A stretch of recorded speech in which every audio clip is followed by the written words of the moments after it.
Hello, everybody, and welcome to another episode of United Talks podcast. And today we're doing the full match review of the game between Manchester United and Liverpool. Liverpool versus Man United at Anfield. And in truth, as I said, I predicted a 2-1 win, a hard-fought 2-1 win, and Manchester United went there and delivered. And the truth is, I have nothing negative to say about the game. Liverpool had some chances, hit the woodwork a couple times, but Man United also had similar chances, missed chances and all of that, but we were clinical when we needed to. And when Liverpool even scored, I was confident that we're going to score again. Lo and behold, who else to deliver us, this victory but the person who was a villain to most fans, who have been calling for his head for a couple of years, Harry Maguire, who missed a chance last season at Anfield when we could have, he missed a sitter last season at Anfield when we could have won them 3-2. He came up clutch and showed why Amorim picked him. And I was watching, when I saw the lineups, I was like, okay, why did Amorim pick this lineup? But I was also watching what some fans were saying, and like, oh, God help us. Some of them are like, this lineup, I don't know what Amorim is thinking, blah, blah, blah, blah, blah. But in truth, Man United condemned Liverpool to a 2-1 victory and a fourth consecutive defeat, right?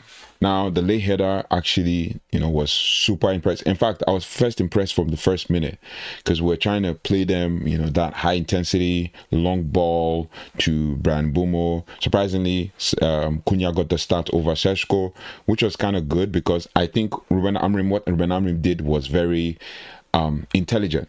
And this is why I say so. Cunha is a striker and Cunha is also a number 10, a forward. That's what you just call that kind of player. And then you now start Cunha ahead of Šeško, which makes Cunha play as a false nine. Mason Mount drifted across the game, was doing what was necessary, pressing when needed to, and was a bit more reserved. Nothing very, especially from the first half, nothing very dramatic like what happened at Brentford, maybe because he didn't have a lot of space. But where we had a lot of strength was in the inside forward space where Mbeumo was engaging Van Dijk while Ahmad was engaging Kekes. And the truth is, with that kind of attack, you don't know who you're following. Mbeumo is a 10 engaging Van Dijk. Ahmad was a right wing back engaging Kekes, which allows Bruno to kind of drift a little bit into the mid, or Mount to drift into the mid, having the shorty that Casemiro would defend. And yeah, sometimes they had a run at us, sometimes they had a counter attack at us, but we were able to deliver.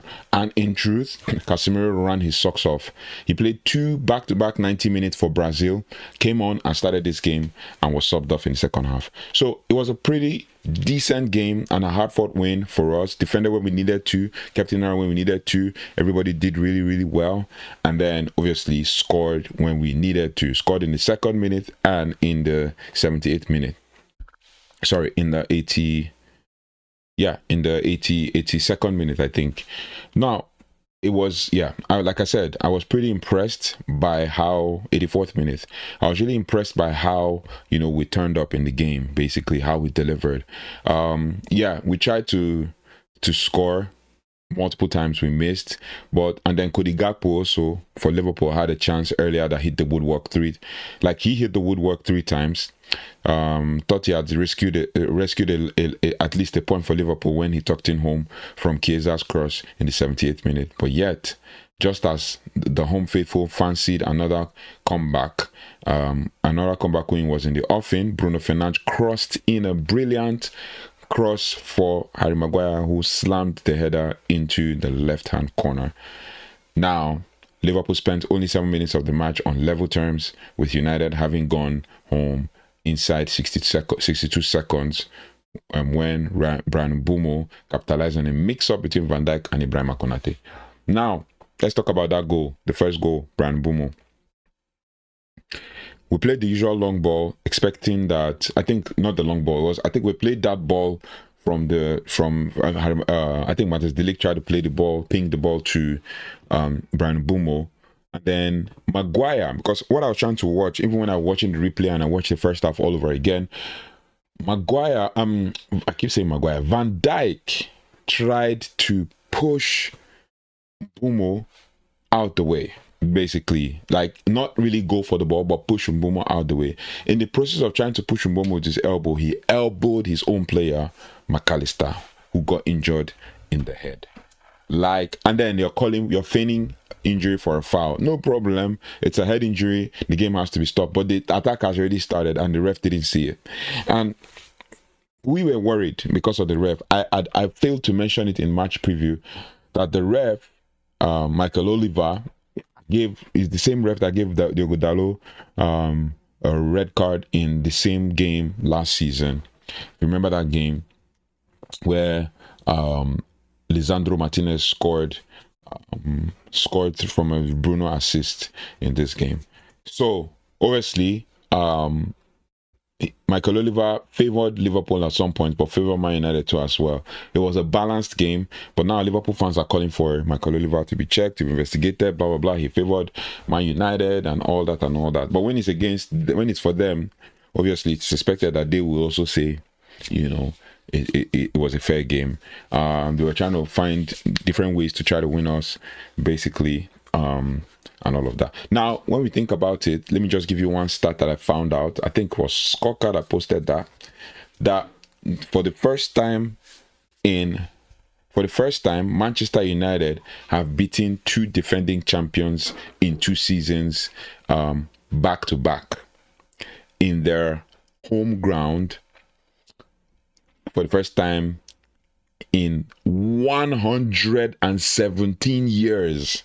So when I saw that, I was like, what is the importance of this stat? But it is what it is. Man United beat two champions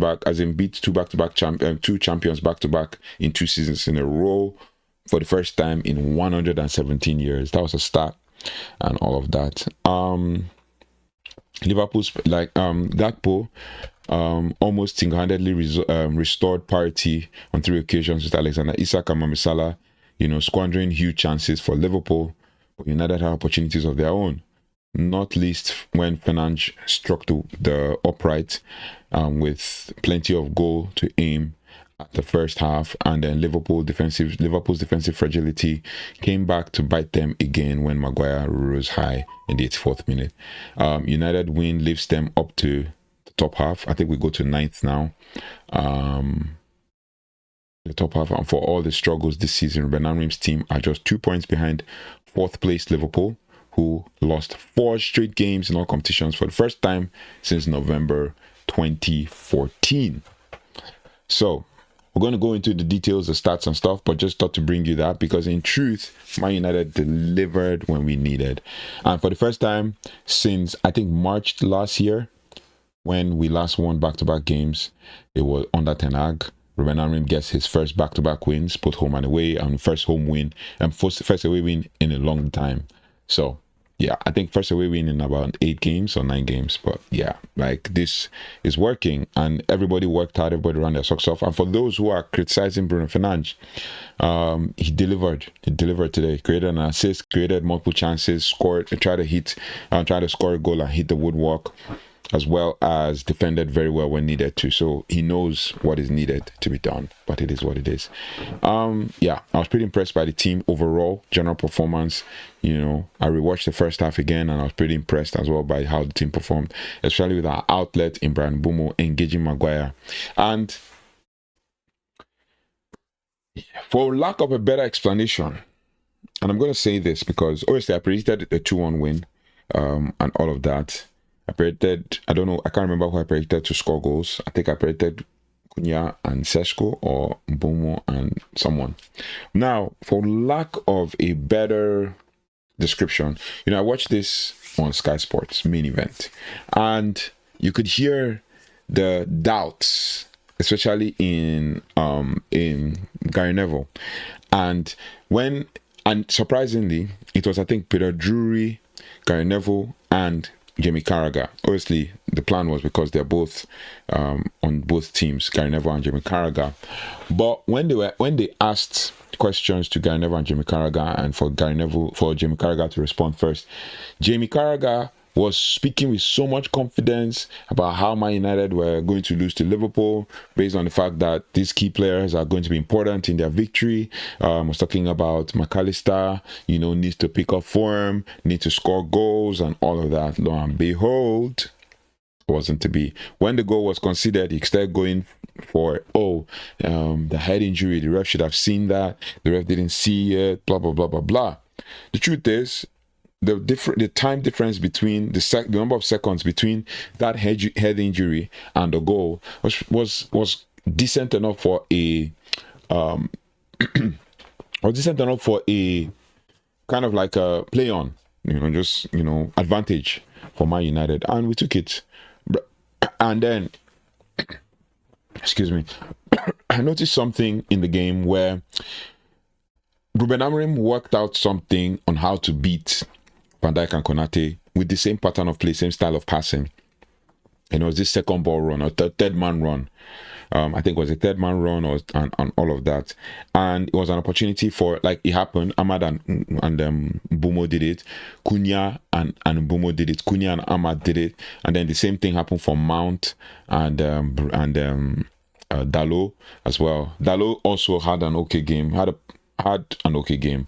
If we're going to give ratings, it's going to be like one of the lowest ratings, because I think he seems to be having poor game and coasting through games. But yeah, overall play was good, but just a touch off the pace.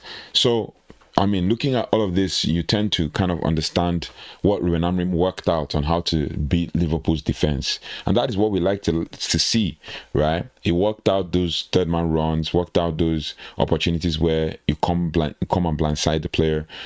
Cunha had the opportunity, Mbeumo had that and scored his own. Ahmad had that, and I think Mount had that as well, and finding himself somewhere in the right position at the right time. So it was a good one. Maguire too, steady head there. De Ligt, fastest, most aggressive. In fact, we need one more player like De Ligt in that defense, because De Ligt was sweeping and mopping up everybody, coming across and helping out Maguire, coming across and helping out Luke Shaw, as well as helping out Ahmad. And at some point, I saw him motion to Rúben Amorim when he was going to talk to him that, I always have two men on me. Which means that, okay, Ahmad has to also help out in defending. Maguire has to also help out in defending, even though Maguire is going to defend the central area of the box and all of that. So if we're talking about data and stats, it's been a long time coming, and obviously I was telling somebody on our live stream yesterday that records are meant to be broken. ITN specifically, who was saying something about him not having confidence about the game, and a lot of Man United fans didn't have confidence about the game. But I told ITN, I said records are meant to be broken. For the first time, the record is going to be broken, and we saw it happen. Like, for real, we saw it happen. This is United's first Premier League away win against Liverpool since January 2016, which we already talked about. Almost 9 years since then, ending a run of 9 league games without a victory at Anfield, drawing 5 and losing 4. So we haven't been that bad, just losing badly at Anfield, losing with heavy scorelines at Anfield, times when we're losing 7-0 and stuff. And then also, United have also won back-to-back Premier League games for the first time since winning the final 2 games of 23-24 season and their opening game of the 24-25 campaign. But there is some grim reading for those Liverpool persuasions. Since the beginning of May, the Reds have conceded 2+ goals in more Premier League games than any other side, doing so in 8 of the last 12 league matches. Salah was particularly ineffective, and he has now gone 7 consecutive Premier League appearances without scoring a non-penalty goal for the very first time in his Liverpool career. Then Amorim, though, is only the 3rd boss to win both his first two Premier League away games at reigning champions, and after Manuel Pellegrini and Antonio Conte. And I said this is like since the first time since 117 years. So yeah, it was a good game to behold, and it was good to also see that it was good to also see that Tottenham Hotspur lost at home also to Aston Villa, and Rúben Amorim came out to say that Man United victory away to Liverpool on Sunday was the best of his turbulent tenure at United. Yeah, pretty much same thing. Maguire. So yeah, pretty much what it is. You see some of the clips on us on our socials and on shots. Now let's go to player ratings. Let's focus now more on player ratings. Before that, let's give you some stats in the game. So for stats in the game overall, for first half stats, the game ended in a 60-40 ball possession, with 0.80 expected goals for Liverpool and 0.70 expected goals for Man United. Shots were almost even. 7 shots for Liverpool to Man United 6. Shots on target, 4 shots for Liverpool to Man United's 3. Big chances, Liverpool had 2, Man United had 3 in the first half, and then obviously big chances missed. Man United missed 2, Liverpool missed 2. 202% passes, accurate passes, which is 87%. Man United had 117, accurate passes 71%. Fouls, Man United had 7, they had 4, they had 3, and all of that. And both teams had 2 corners in the first half. And then obviously, as I said, total passes for both teams, 233 for Liverpool and 165 for Man United. Touches in the position box, Man United had 8, Liverpool had 15. Clearances, Liverpool had 20, we had 19. And then for duels, we won 38% of our duels, 15. Liverpool had 162% of our duels, 24. Ground duels 1, Man United won 10, 50%. Liverpool won 10, 50%. Aerial duels 1, Man United won 5, 26%. Liverpool won 14, 74%. And then successful dribbles 100%. Liverpool had no successful dribbles. So, and then that's for the first half. Second half, it ended 67-33 ball possession, 195 expected goals for Liverpool to Man United to 0.64. 1.95 rather, and then the overall game stats: 64% to 36% for Man United, 2.75 expected goals to Man United's 1.34, 19 shots for Liverpool to 12 shots for Man United, 6 shots on target for Liverpool to 4 shots for Man United. Big chances for both teams 5. Big chances missed. Man United missed 3, they missed 4. And the accurate passes, 200 accurate passes for Man United, 68%, to 408 accurate passes, 85%. Pretty much Man United committed more fouls overall in the game and all of that. Then total passes in the game, 480 for Man United, and for Liverpool, 408 successful ones. Man United had 294, 200 successful passes. Total tackles, Man United had 15, Liverpool had 13. Interceptions, Man United had 6, they had 5. Blocks, Man United had 2, they had 3. So we're peppering them, it looks like. Clearances, Man United had 46, Liverpool had 28. Keeper saves, Man United, Seven Lammers had 5. Liverpool had 2. Now, if we look at basically player ratings, right? So we'll go to player ratings. With player ratings, we're going to start with Seven Lammers. The first time I'm clapping for Seven Lammers. He got a rating of 8.5. Did really well, steady, almost kept a clean sheet.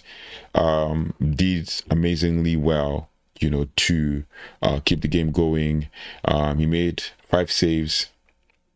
He was a player, I think he's probably going to be our man of the match in this one. He's our man of the match. Then Lammers made 5 saves. We love him already. He played 90 minutes and he had 11 recoveries and did really well, basically, for the 23-year-old Belgium international. Then we also have another player in, let's see, give me one quick sec. Then Matthias de Ligt. Matthias de Ligt played the whole 90 minutes. Matthias de Ligt played the whole 90 minutes, and he had 14 of 18 accurate passes, 78%, and then had 31 touches of the ball. He also had one shot, which was the header that he missed, and then a few other things. So looking at the stats, I give Matthias de Ligt a 7.0. Performed really well. He had the least touches in the entire game of all Alfie players that played 90 minutes, and that is expected because he was doing more of a defending and a sweeper and cleaning strategy for Man United to help Man United keep the game or secure the win. The next person we have on our list is Luke Shaw. Luke Shaw, 30-year-old English. Luke Shaw played 85 minutes, had 32 touches in the entire game, had 4 clearances, aerial accurate long balls, 1 of 2. He had 50%, missed 1 unsuccessful tackle, 0%. And the ground duels 1, 2 of 3, 67%. Aerial duels 1, 3 of 3, 100%. So Luke Shaw does it for me. Did well, steady. He gets a 7.0. Then Harry Maguire gets an 8.0, got the goal, played the full 90 minutes, 14 of 22 touches, accurate passes rather, 64%. Overall, total touches 34. Regularly, Man United would have had more touches than any other team, but this one wasn't to be. Maguire did really well, gets an 8.0 from me. And then we move over to midfield. Bruno gets an 8.5 from me. 1 block shot, 1 shot off the woodwork. Really did well. Defensive contributions, he had 8, 54 touches, was all over the field, to the extent that I think so that's why I say sometimes these pundits actually make things a bit tough for us. Gary Neville comes out and says Bruno is running all over the place and could tire out quickly, but Bruno played the whole 90 minutes. Rarely gets injured, innit? Played 85 minutes rather. Rarely gets injured, innit? Accurate passes 26 of 32, 81%, and all of that. And the next one we have on our list is Casemiro. Casemiro gets a 7.0, 7.5 from me. Played 58 minutes, was injured, and was subbed off at some point, or probably was stretched. And I think he wanted to, Amorim had the plan to keep him to 60 minutes. But he got to 58 after that foul and he got a yellow card. He had to be subbed off. So, yeah, injured. I think he pulled something. So, we're going to observe that. Whatever comes out of it, we'll let you know. For Dalot, gets 7.0 from me. Was pretty decent. Played the full 90 minutes, 48 touches in total, and all of that. But yeah, he could have done more, maybe close to 7.5 anyway. Ahmad, 8.0. Amazing performance. He played 59 minutes, 36 touches, and also with an assist. Was peppering Kekes. And Kekes kept pulling his shirt and pulling him back and stuff. And then we have Mason Mount. He coasted through that game. So I'm giving him a 7.0, but could have been even a 6.5. Played 61 minutes as the manager would want. 2 shots. 2 shots. And 1 was on target, 1 was off. The one that was off target was a close range one. Couldn't have done anything to that. Total touches 19. Yeah, total touches 19.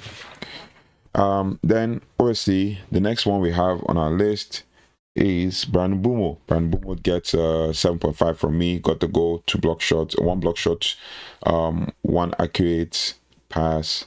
He had a total of 33 touches in the game and really got us the goal and showed Liverpool that we could actually play and outplay them. And then Matheus Cunha, he gets a 7.0. Was trying a lot, too hard, but overall did really well. Touches the position box, he had 2 of 2. Successful dribbles, 2 of 2, 100% and all of that. So it was a good one for Matheus Cunha. Really did really well on the day. And the subs, We had Manuel Ugarte, gets a 6.5, really did well too as well, coming in 58 minutes, and even after he came on, we still scored. Patrick Dogo came in the 59th minute, he gets a 7.5 from a good performance as well, peppering them from the right and from the left. Benjamin Sesko gets a 7.0 from me, came in the 61st minute, really did well as well, held up play and all of that. We could also rewatch the game again and give you our 5 things we've learned. But yeah, Benjamin Sesko 7.0 performed really well. Lenny Euro, nothing to report because he basically came and played for 5 minutes. Kopemenu, the same thing, came in and played for 5 minutes, but was good to secure the win. And once we start getting wins on the spin, once we start getting wins on the board, trust me, all those guys who talk about Kobe Menu playing and not playing and all of that, once we have a team that's functioning properly, I don't think we're going to have issues with who's playing and who's not playing and all of that. So overall, the team, I give them a 7.5 performance because they did really well and shocked everybody. And Amorim says something that it is when it feels like we're underdogs, that is when we really play really well. And then for Amorim, I give him a 7.0 as well. Does work really well with his changes, and they all worked out eventually for him. So what do you guys think about this? What do you guys think about the game? Let me know your thoughts and feelings in the comment section. It was pretty, fun to watch Man United really win again and win against a big team. Of all the 4 big teams we've played, Manchester United, we've played Man City, we've played Chelsea, we've played Arsenal, and we've played Liverpool. And of all 4 teams, we've got 12 points from a possible 24. Right. 12 points from a possible 6 points from a possible 12 rather. 6 points from a possible 12. The loss to Arsenal, loss to Man City, but win against Chelsea and win against Liverpool. And then back-to-back wins. And then 3 wins on the spin. Yeah, 3 wins on the spin. Sunderland, was it 3 wins on the spin? No, not 3 wins on the spin. Unbeaten in 5. We're going to look at it. Let's just quickly have a look. So unbeaten in 3. Like I said it, 3 wins on the spin, but in the last 5 games, 3 wins and 2 losses. Lost in the Premier League, lost to Man City, 1 against Chelsea, lost to Brentford, 1 against Sunderland, 1 against Liverpool. What do you guys think about this? Let me know your thoughts and feelings in the comment section. Continue to build towards the next game, and that next game is potentially Brighton on Saturday. So let me know your thoughts and feelings in the comment section. I'll see you on the next one. Thank you so much for watching. Thanks so much for liking, sharing, and subscribing. Take care. Goodbye. Also, leave your comments in the comment section about how you feel about the game and how excited it is. Manchester United beat Liverpool, and that was an amazing, crucial win, against Liverpool, and all of that. Yeah, it was pretty interesting. At least we had some fitness scares for Bruno and for Casemiro, but obviously they delivered, and we'll wait to see what comes of Casemiro, whether he gets injured and stuff. Yeah. Or that he's gotten injured. So thank you so much for watching. Thanks so much for liking, sharing, and subscribing. I'll see you on the next one. Take care, goodbye, and God bless.